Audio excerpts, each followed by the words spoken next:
Hello everyone, उम्मीद करता हूँ आप सभी लोग स्वस्थ हैं, तैयारी अच्छी चल रही है। ठीक है, अच्छे तरीके से पढ़ाई कर रहे हो। एसएससी एग्जाम से रिलेटेड जो भी इंपॉर्टेंट अपडेट्स हैं वो फटाफट से इस वीडियो में बता दूंगा। ठीक है, आज के टाइम में फेक न्यूज यूट्यूब पे ऐसे फैल रही है ना, कोई कुछ भी आगे कोई भी वीडियो बना देता है, बच्चे परेशान होते रहते हैं। हमारा व्हाट्सएप नंबर मिल जाता है बच्चों को, फिर क्वेरी भेजते रहते हैं, पता चलता है हम पूरे दिन उसी में लगे हुए हैं। ठीक है, तो ठीक है, मैं वीडियो में क्लियर कर देता हूँ। बाकी सभी टीचर से रिक्वेस्ट है, अगर कोई गलती से कोई गलत इन्फॉर्मेशन दे दे तो एटलीस्ट या तो वीडियो हटा दो जब तुम्हें पता चल जाए कि वीडियो में गलत इन्फॉर्मेशन चली गई है जो ज्यादा बच्चों को इम्पैक्ट कर रही है, या फिर पिंड कमेंट में कुछ बता दो, या टेलीग्राम चैनल सबके होते हैं उस पर बता दो, तो ठीक रहता है। ठीक है, एटलीस्ट बच्चा सफर नहीं करता, वो इधर उधर भटकता नहीं। थोड़े बहुत व्यूज के लिए गलत इन्फॉर्मेशन बच्चों तक नहीं जानी चाहिए, मेरा ये मानना है। ठीक है, बाकी सभी टीचर समझदार हैं। आज के टाइम में लोग इतने बड़े बड़े दावे कर देते हैं, कुछ भी चल रहा है। ठीक है, छोटा सा डिस्क्लेमर, क्योंकि इस वीडियो में जो चीजें मैं बताऊंगा, क्योंकि कास्ट सर्टिफिकेट से रिलेटेड भी थोड़ी बातें करूंगा जिसके बारे में हो सकता है मेरी इन्फॉर्मेशन भी लिमिटेड हो, तो जो भी चीजें हैं अपने हिसाब से सुनिएगा और थोड़ा सा वेरिफिकेशन भी कर लीजिएगा। बाकी ओटीआर से रिलेटेड, एआई से रिलेटेड, एसएससी एग्जाम एआई के थ्रू बनाया जाएगा, ऐसी भी काफी वीडियो आर्टिकल्स आपने देखे होंगे, तो इसके ऊपर भी बात कर लेंगे। कुछ बच्चे लेवल को लेकर परेशान थे। चलिए स्टार्ट करते हैं। सबसे पहले तो भाई आरपीएफ कांस्टेबल का रिजल्ट आ गया है, जिसके अंदर 42,143 कैंडिडेट शॉर्टलिस्ट किए गए हैं। टेलीग्राम पे डाल दिया, वहां पे अगर आपने एग्जाम दिया तो अपना रोल नंबर चेक कर लो कि आपका है या नहीं, और है तो कमेंट सेक्शन में भी बता दो। उसके अलावा यहाँ पे जो भी इंपॉर्टेंट अपडेट होता है आरबी के टेलीग्राम चैनल पर आपको मिलते रहते हैं, तो वो ज्वाइन कर लेना, क्योंकि हर चीज के लिए वीडियो भी नहीं बन सकती। वहां पे आपको सारी इन्फॉर्मेशन टाइम टू टाइम मिलती रहती है। जो भी क्लास होती है उसकी पीडीएफ, जैसे अभी रेस की क्लास कराई थी, लीनियर और सर्कुलर रेस, डिटेल में बिल्कुल बेसिक से हाई लेवल तक, उसकी पीडीएफ भी मैंने वहां पे डाल दी है। आप क्वेश्चंस खुद से प्रैक्टिस करना चाहें तो खुद से भी कर सकते हैं। अब सिलेक्शन पोस्ट से रिलेटेड कुछ बच्चों की क्वेरी है।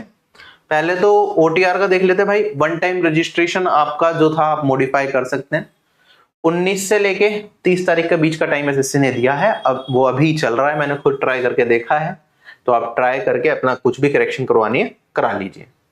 उसके अलावा सिलेक्शन पोस्ट रिलेटेड बच्चों की क्वेरी आ रही है। एक बच्चे कह रहे हैं सर, एक यूडी किसी की पोस्ट है, किसी भी डिपार्टमेंट में रही होगी, एक मान लो सीआर रीजन से आई हुई है सेम पोस्ट, एक यूडीसी की सेम पोस्ट आपके एनआर रीजन से आई हुई है, क्या आप दोनों पोस्ट के लिए अप्लाई कर सकते हो? हाँ, आप बिल्कुल अप्लाई कर सकते हो। दोनों पोस्ट के लिए अलग अलग फॉर्म भर के, अलग अलग पैसे भर के, सेम पोस्ट के लिए आप दोनों अलग अलग रीजन की है तो अप्लाई कर सकते हो। भाई नोटिफिकेशन में ये लिखा होता है कि सेम पोस्ट कोड वाली पोस्ट को आप दो बार अप्लाई नहीं कर सकते। ठीक है, इन दोनों का अगर अलग अलग रीजन की पोस्ट कोड है तो इसका पोस्ट कोड मान लो 1 है तो इसका पोस्ट कोड होगा 2। तो टोटल हमारे पास कितने पोस्ट कोड थे? 350 के आसपास पोस्ट कोड थे। अगर आप सबके लिए एलिजिबल हो तो एक बच्चा 350 तक भी पोस्ट फिल कर सकता है, इफ ही इज एलिजिबल। ठीक है, बस ये मान लो आपको 10 पोस्ट के लिए आप एलिजिबल हो, 10 फॉर्म भरने हैं, तो अगर आप के लिए फॉर्म फ्री नहीं है तो 100 रुपए एक फॉर्म की फीस है, तो आपको 1000 रुपए फॉर्म के भरने पड़ेंगे। ये प्रोसेस है। ठीक है, तो इसमें कंफ्यूज मत होइए। डिटेल्ड वैकेंसी की पीडीएफ मैंने दे रखी है, यहाँ से चेक करिए कि आप किस पोस्ट के लिए एलिजिबल हैं। उसके बाद भी डबल वेरीफाई करना हो तो एसएससी वेबसाइट पे कर लीजिए, वरना फॉर्म भरते टाइम तो आपको दिख ही जाएगा वो चीज। और अपना फॉर्म भरिए, टेलीग्राम चैनल पे सारी पीडीएफ मिल जाएगी जो आपको काफी सारा टाइम बचा देगी। आगे बढ़ते हैं, कुछ और भी बच्चों की क्वेरीज आ रही हैं। जैसे एक बच्चा कह रहा है कि सर मैं ईडब्ल्यूएस कैटेगरी से बिलोंग करता हूं, अगर मैं ईडब्ल्यूएस का सर्टिफिकेट डॉक्यूमेंट वेरिफिकेशन में नहीं दिखा पाया तो क्या मेरे को यूआर में कंसीडर कर लेंगे? नहीं करेंगे। किसमें? सीजीएल में नहीं करेंगे, स्टेनो में नहीं करेंगे, लेकिन सिलेक्शन पोस्ट में कर लेंगे। क्यों? सिलेक्शन पोस्ट में डीवी आपका क्या होता है? फाइनल डेट से पहले होता है। ठीक है, तो इसमें अगर आपका डीवी हुआ, आप ईडब्ल्यूएस नहीं प्रोड्यूस कर पाए, तो आपका यूआर वाला देखेंगे, कहेंगे आपको यूआर में डाल देते हैं। यूआर के स्टैंडर्ड पर क्वालिफाई करोगे तो यूआर से सीट मिल जाएगी। लेकिन सीजीएल, स्टेनो या सीएचएसएल कोई भी एग्जाम जिसमें फाइनल रिजल्ट के बाद डॉक्यूमेंट वेरिफिकेशन होगा, उसमें कैटेगरी चेंज नहीं हो सकती। जिससे फॉर्म भरा है वो सर्टिफिकेट दिखाओ, वरना बाहर, सीधा रिजेक्ट। ठीक है, गलत इंफॉर्मेशन के चक्कर में मत पड़ो। बहुत फेक न्यूज यूट्यूब पे चल रही है। एक आदमी एक नोटिफिकेशन पढ़ लेता है, उसके बेसिस पे सारे एग्जाम की वीडियोस बनाना स्टार्ट करते हैं, तो उसे लगता है सब में सेम ही चीजें चल रही होंगी, लेकिन इन डेप्थ चीजें लोगों को नहीं पता है। वो जानबूझ के गलतियां नहीं कर रहे, मैं मानता हूं, बट गलतियां हो रही हैं।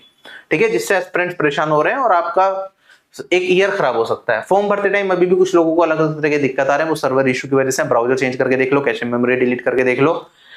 फॉर्म तब भरो रात के 1 बजे 2 बजे, एसएससी ने इतने सारे फॉर्म एक साथ निकाले में तो सर्वर इशू आएगा ही।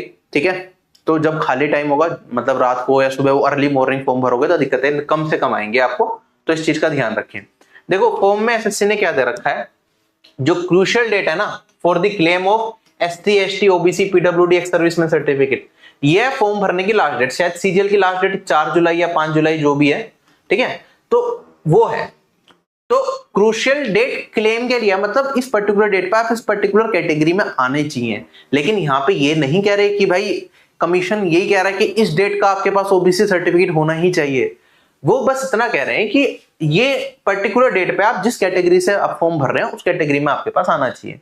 और इसका कहीं ना कहीं एक मतलब ये भी निकलता है कि भाई सर्टिफिकेट हो तो माना जाए, ठीक है। तो मेरी रिकमेंडेशन ये है कि आप इस डेट से पहले के अपने सर्टिफिकेट्स बनवा लेंगे तो अच्छा रहेगा।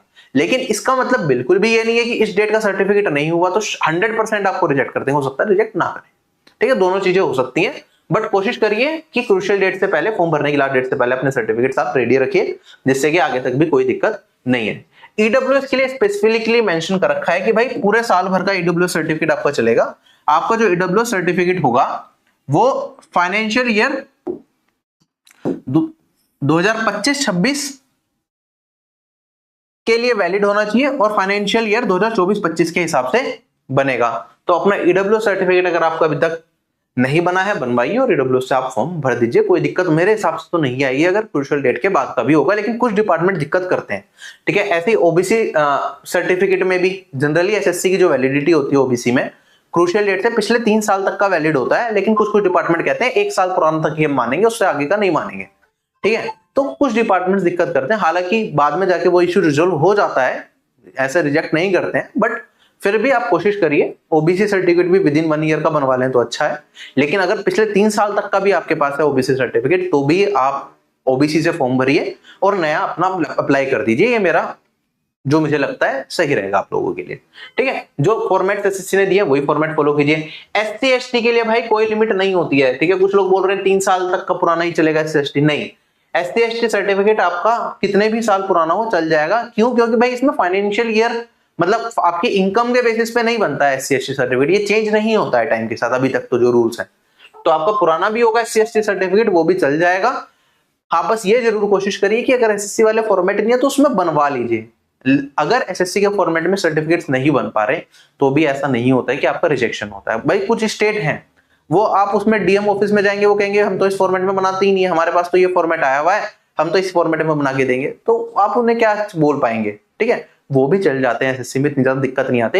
एससी एसटी सर्टिफिकेट बहुत सारे बच्चे स्टेट का भी देते हैं, जनरली वो भी चल जाता है। लेकिन फिर भी मैं ये रिकमेंड करता हूं, ठीक है, बाकी आप अपने हिसाब से ही डिसीजन लीजिए। मैं सिर्फ एक इन्फॉर्मेशन आप सबके सामने कन्वे कर रहा हूं कि अपना जो एसएससी ने फॉर्मेट दिया कोशिश करिए उस फॉर्मेट्स में बन जाए तो अच्छा है, और पुराने आपके जो भी हैं वो अपने पास रखिए, ठीक है। यहाँ पे भी कमीशन ने लिखा हुआ है कि हम इंसिस्ट नहीं करेंगे कि candidate OBC certificate with in crucial या कट ऑफ डेट का ही प्रोड्यूस करे, ठीक है।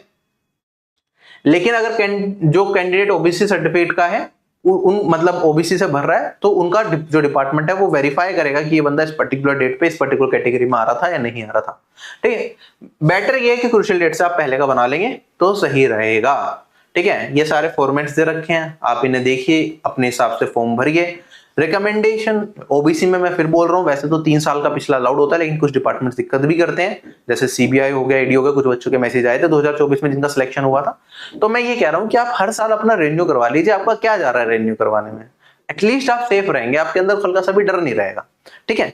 और ईडब्ल्यूएस आपका फाइनेंशियल ईयर का चलेगा, ये नोटिफिकेशन में दे ही रखा है ऑलरेडी। और यहाँ पे भी आप देखेंगे अगर एसएससी का पुराना है, ठीक है, 2017 का कोई नोटिस है, उसके अंदर लिखा हुआ है कि विद इन 3 ईयर्स, ये ओबीसी के लिए ये 3 साल का चलेगा। और इसमें तो बल्कि ये भी लिखा हुआ है कि लास्ट डेट से 180 दिन बाद तक का भी चलेगा। बट आई डोंट नो ये सारी चीजें अभी एप्लीकेबल है या नहीं है, लॉजिकली तो होनी चाहिए, ठीक है। फिर भी आप अपने हिसाब से थोड़ी चीजों को करिए। ईडब्ल्यूएस का भी क्लैरिफिकेशन 2022 में दिक्कत आई थी, postal assistant, floating assistant, postal department ने बल्कि कहा था कि जो क्रूशियल डेट के बाद का ईडब्ल्यूएस सर्टिफिकेट हम नहीं लेंगे। तो एसएससी ने क्लैरिफिकेशन दिया था कि ईडब्ल्यूएस पूरे साल भर का देखा जाता है, ठीक है, क्रूशियल डेट का कोई लेना देना नहीं है, ठीक है। तो फिलहाल तो मैं यहाँ पे एसएससी सीजीएल एग्जाम के पर्सपेक्टिव से ही बात कर रहा हूँ। एसएससी के किसी और एग्जाम में अगर कुछ और चेंजेस हो तो उस पर भी बात नहीं कर रहा फिलहाल में, ठीक है। तो ये सारी की सारी चीजें हैं। बाकी अब आते हैं एआई के ऊपर।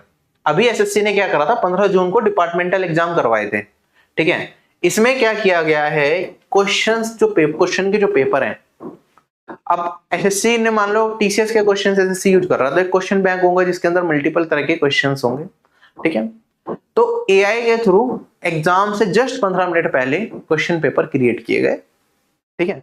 तो ये अपने आप में थोड़ी बड़ी अचीवमेंट बताई जा रही है, लेकिन इसका मतलब ये नहीं है कि एआई क्वेश्चन पेपर बना रहा है। एआई क्वेश्चन से एआई नहीं बना रहा है, क्वेश्चन तो जो क्वेश्चन बैंक बनाने वाली एजेंसी है वही बना रही है, लेकिन उसमें से जो क्वेश्चंस को पिक करने का काम है, या तो वो कोई एक एल्गोरिथम एआई पिक कर रहा है कि उसके हिसाब से क्वेश्चंस उठाए जाएंगे या कुछ और, इस तरह की चीजें चल रही हैं। तो बिल्कुल भी ये मत माने कि एआई पेपर बना रहा है तो बहुत मुश्किल बना देगा या कुछ और कर देगा।